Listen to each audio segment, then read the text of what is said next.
नमस्कार दोस्तों, स्वागत है अपना अपने YouTube चैनल पर। और आप सभी दोस्त फिर से हमें देखने के लिए आए, उसके लिए आप सभी का शुक्रिया था। और कल हमने कक्षा 10 का पहला चैप्टर रासायनिक अभिक्रिया और रासायनिक समीकरण खत्म किया था। आज हम कक्षा 10 का चैप्टर नंबर 2 अम्ल, सार और लवण ये पढ़ाने जा रहे हैं। तो आपको जैसे जैसे पढ़ाया जाए वैसे वैसे आप पढ़ते जाओ, बस पूरा फोकस बोर्ड पे रखो। आपको स्टेप बाय स्टेप पूरा चैप्टर याद कराया जाएगा। अभी अपनी शुरुआत है, धीरे धीरे अपन ग्रो कर रहे हैं, थोड़ा और अच्छे बनने की कोशिश कर रहे हैं जैसा हो सके। मैं फुल कोशिश कर रहा हूँ कि आपको एक लाइन टू लाइन समझ में आए। कोई चीज़ अगर आपको समझ में नहीं आ रही है तो आप मुझे बताओ, कमेंट सेक्शन में लिखो। जो भी कुछ समस्या हो बताओ, ताकि हम सुधार करें और भी, और आपको समझाने की पूरी कोशिश करें।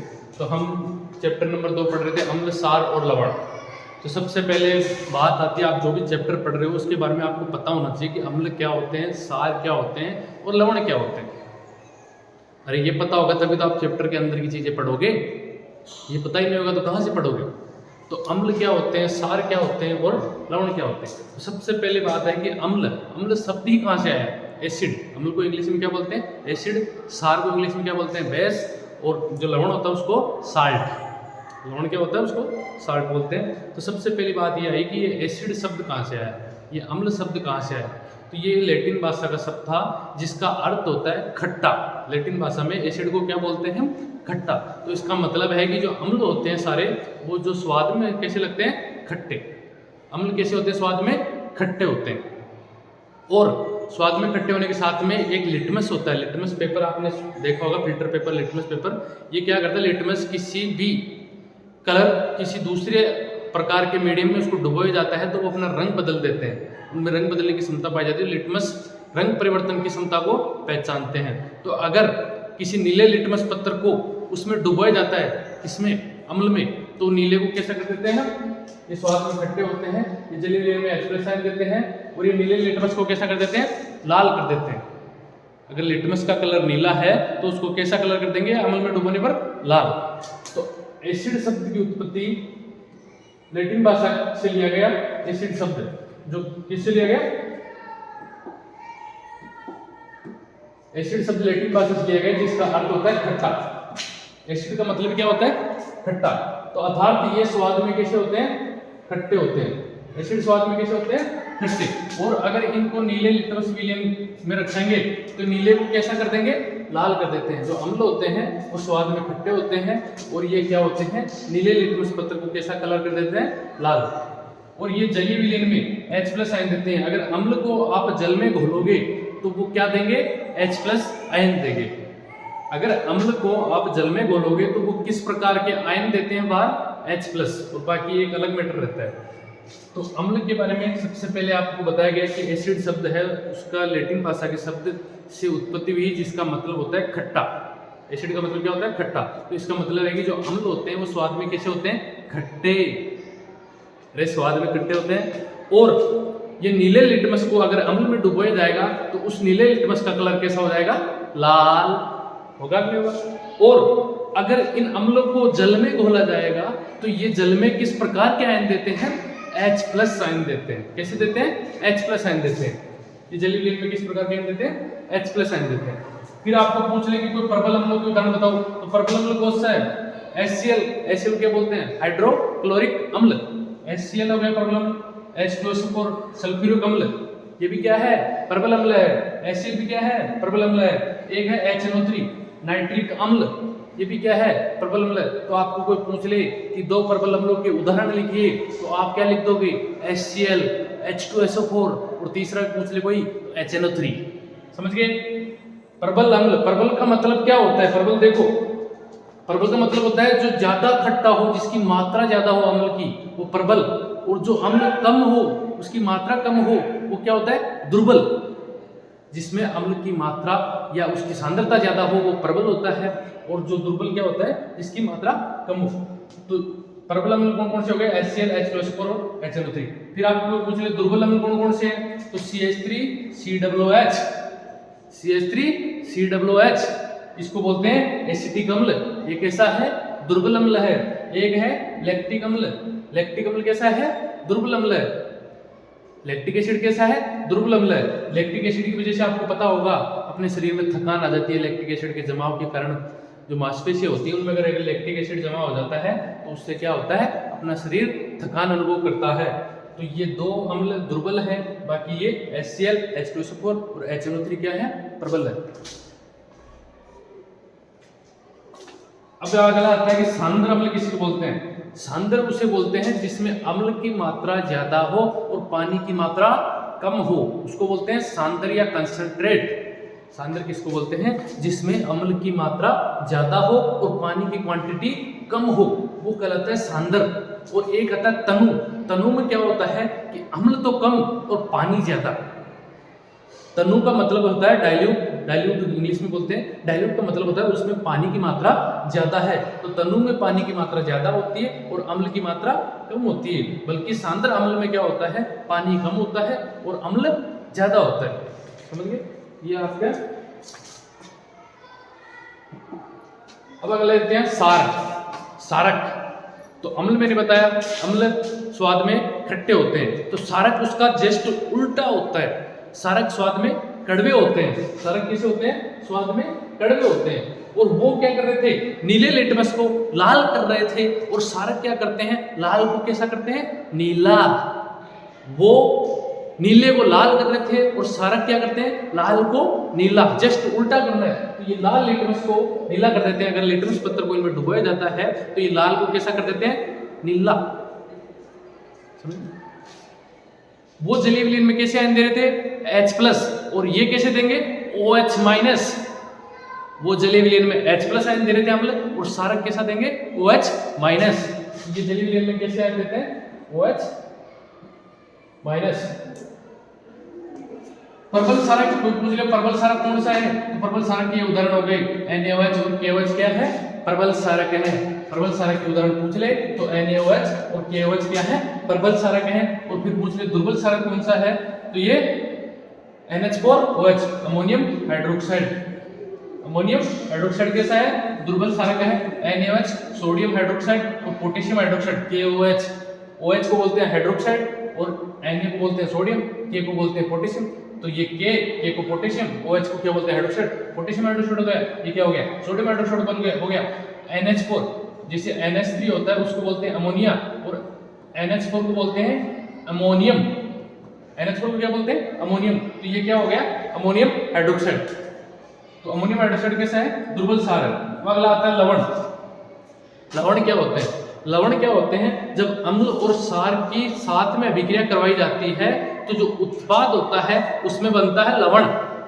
जब अम्ल और सार की आपस में पारस्परिक अभिक्रियाएं करवाई जाती हैं तो उत्पाद बनता है लवण। लवण ना तो खट्टा होता है ना मीठा होता है। अगर खट्टे और कड़वे को मिलाओगे तो दोनों के बीच का ही तो बनेगा। तो लवण होते हैं, वो क्या होते हैं? अम्ल व सार की आपस में अभिक्रिया से बनते हैं, वो क्या होते हैं? लवण। अगला आता है सूचक। सूचक आपको पता होगा, जैसे आपके इंडिकेटर जिसको बोलते हैं सूचक, इंडिकेटर भी बोलते हैं इसको इंग्लिश में। सूचक का मतलब होता है जैसे आपके बाइक में जो इंडिकेटर होता है वो बताता है कि आगे हम इधर चल रहे हैं, इधर जा रहे हैं, या जैसे लाल बत्ती होती है, पीली बत्ती होती है, हरी बत्ती होती है। ये बत्तियां क्या होती हैं? सूचक ही तो होती है, इंडिकेटर की होती है, जो ट्रैफिक के बारे में अपने को बताती है। इसी प्रकार जो ये अम्लों वाले सूचक होते हैं वो क्या करते हैं? किसी विलयन में अम्ल है या सार है उसकी उपस्थिति बताते हैं कि ये अम्ल है या सार है। जैसे मान लो एक बोतल में अम्ल रखा हुआ है, एक में सार रखा हुआ है और एक में कुछ और रखा हुआ है, तो अपन पहचान कैसे करेंगे? तो उनको पहचान करने के लिए क्या क्या बने? सूचक।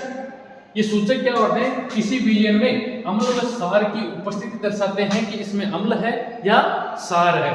इनका रंग या गंध अम्ल या सार की उपस्थिति में बदल जाता है। अगर इंडिकेटर को आप इनके अम्ल या सार के संपर्क में लाओगे तो या तो इनका रंग बदल जाता है या गंध बदल जाती है, दोनों में से कुछ भी बदल सकता है। तो अम्ल व सार के संपर्क में आकर ये जो सूचक होते हैं वो अपना रंग या गंध बदल देते हैं, इस वजह से इनको बोलते हैं सूचक।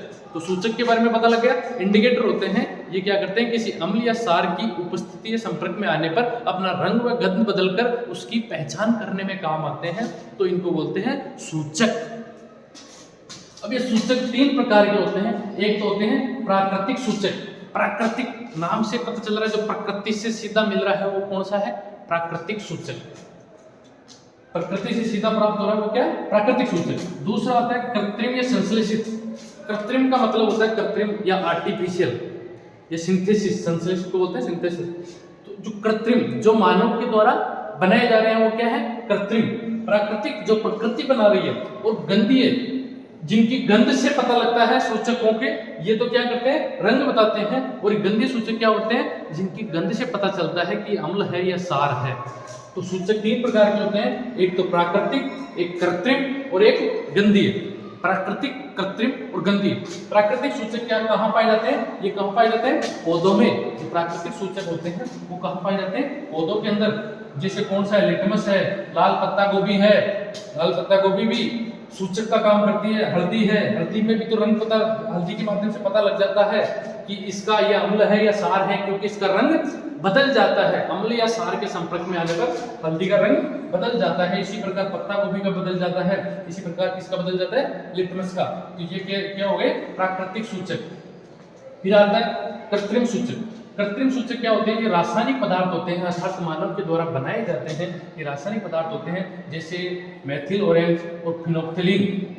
मेथिल ऑरेंज और फिनोक्थिलीन ये कैसे सूचक हैं, कृत्रिम सूचक हैं। ये जैसे ही अम्ल या सार के संपर्क में आएंगे ये अपना रंग या गंध दिखाते हैं, तो इनको बोलते हैं कृत्रिम सूचक। अगला है गंधीय सूचक। जो गंध में परिवर्तन दिखाते हैं वो सूचक कैसे कहलाते हैं, गंधीय सूचक। इनकी गंध अम्लीय व क्षारीय माध्यम में बदल जाती है। जैसे इनको अम्लीय क्षारीय माध्यम में डाला जाता है तो इनकी रंग नहीं, गंध बदल जाती है। जैसे आप प्याज को अम्लीय क्षार में डालोगे तो उसकी गंध बदल जाती है। ऐसे ही लौंग होती है, जो लौंग, उसका तेल में जब अम्लीय क्षार डाला जाता है तो उसकी गंध बदल जाती है। तो ये सूचक उनकी पहचान कराते हैं।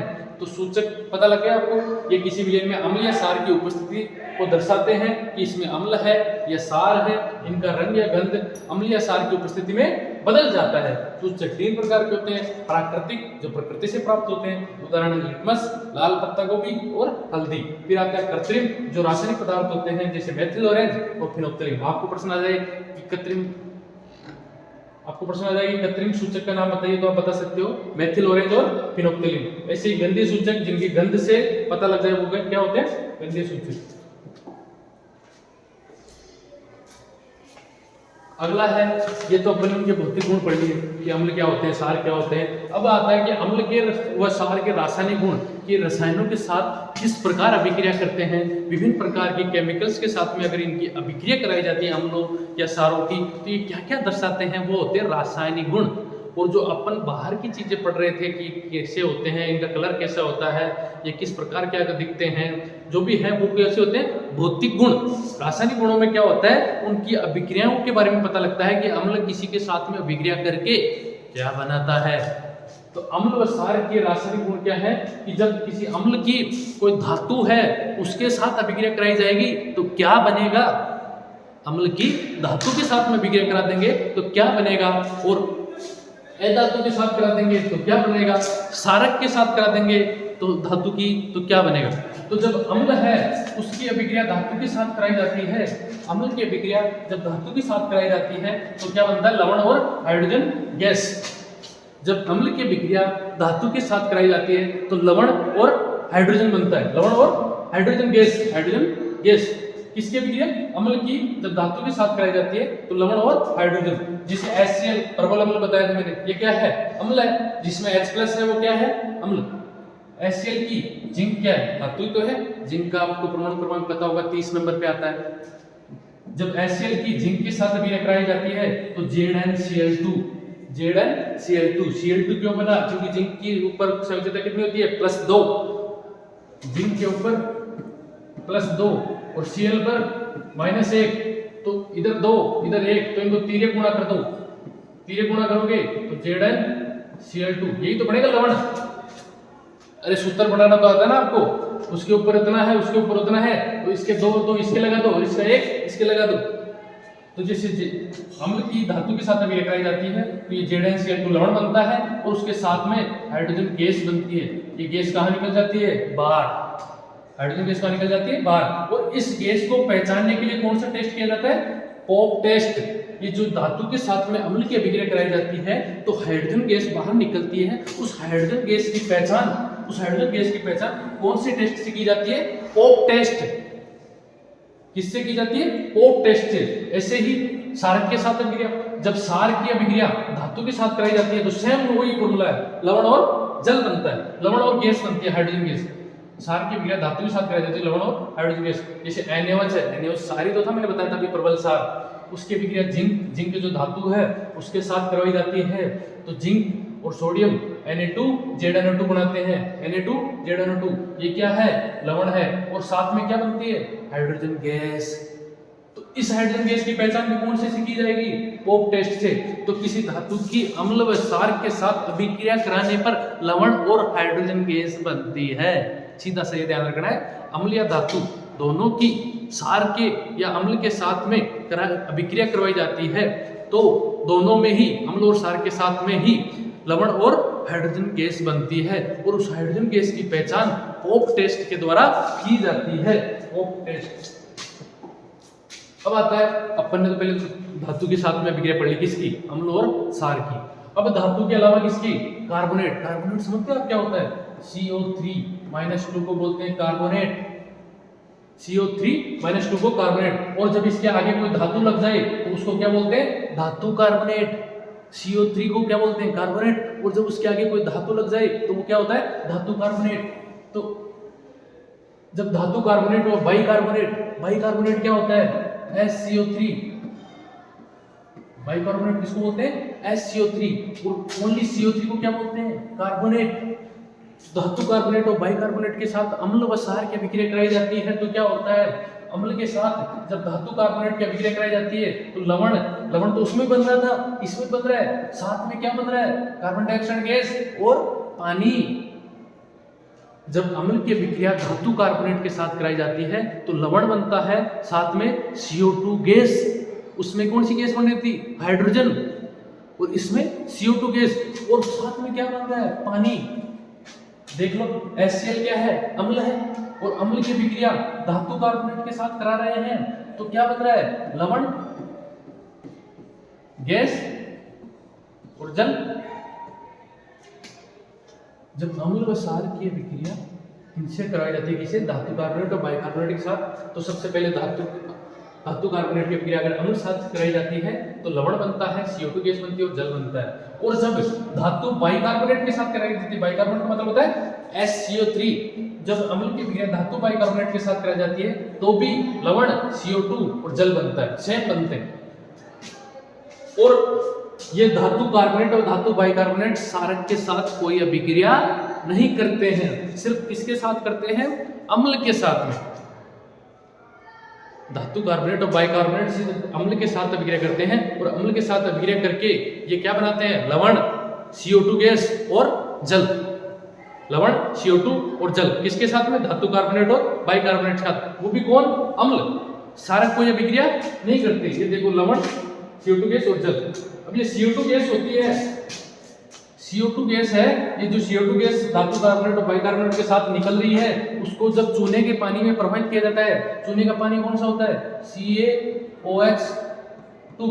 CaOH2 में जब कौन सी गैस प्रवाहित की जाती है? CO2, तो क्या बनता है? चूना, CaCO3। इस वजह से CaCO3 बनता है, इस वजह से इसका कलर कैसा हो जाता है चूने के पानी का? दूधिया। जब चूने के पानी में कार्बन डाइऑक्साइड गैस जो इस अभिक्रिया में बाहर निकल रही है उसको प्रभावित किया जाता है तो उसका रंग दूधिया हो जाता है, क्योंकि CaOH2 और CO2 अभिक्रिया करके CaCO3 बनाते हैं, इस वजह से इसका रंग दूधिया हो जाता है। ये आपका आधा चैप्टर लगभग थोड़ा बहुत करा दिया है, तो भाइयों समझ में आया हो तो शुक्रिया, नहीं आया तो आप कोई कमी बताओ, हम और कोशिश करेंगे, धीरे धीरे आपको और ऊपर तक अच्छे से पढ़ाने की कोशिश करेंगे। और अभी थोड़ा स्पीड चल रही है, कोशिश कर रहे हैं धीरे धीरे, और जैसा भी होगा धीरे धीरे इंक्रीमेंट होगा, इनक्रीज होगा, जो भी होगा। तो भाइयों आपका सहयोग रहिए, अगर आपको अच्छा लगा तो प्लीज़ लाइक कर दीजिएगा, सब्सक्राइब कर दीजिएगा। बाकी आप सबकी मर्जी है, आप करो तो ठीक है, नहीं भी करोगे तो कोई दिक्कत नहीं यार, आपकी मेहरबानी रहेंगी तो करोगे वरना नहीं। बाकी धन्यवाद, राम राम साहब।